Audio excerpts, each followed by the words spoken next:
അംഗനവാടി പോകുമ്പോൾ പിരിയൊക്കെ കെട്ടി സുന്ദരിയായിട്ട് പോകണ്ടേ?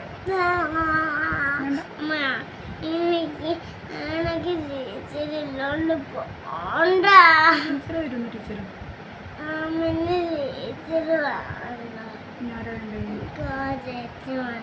ചേച്ചി വരും. ചേച്ചി മരുന്ന് അടുത്ത വന്ന ചേച്ചി ഇന്നലെ വന്ന ചേച്ചി കണ്ട് പറഞ്ഞു കേട്ടോ. ചേച്ചിയാണ് ഇഷ്ടപ്പെട്ടത്. ചേച്ചിനെ ഇഷ്ടപ്പെട്ടേ?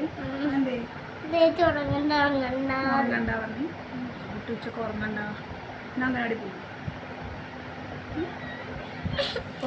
ഉച്ചക്ക് ഉറക്കല്ല. ആ ഉറങ്ങണ്ട. ചോറ് വേണ്ട. ചോറും വേണ്ട. എന്നാ വെള്ളം കുടിച്ചാൽ മതി. വെള്ളം കുറിച്ച് ഉറങ്ങണ്ടേനു. എന്നാ ഉറങ്ങണ്ട ഉറങ്ങണ്ട ഉറങ്ങണ്ടെന്ന് ഞാൻ പറഞ്ഞോ ടീച്ചർ കേട്ടോ. തന്മോൾ അംഗനവാടി പോയാലും ഉറങ്ങൂല കേട്ടോ പറഞ്ഞത്.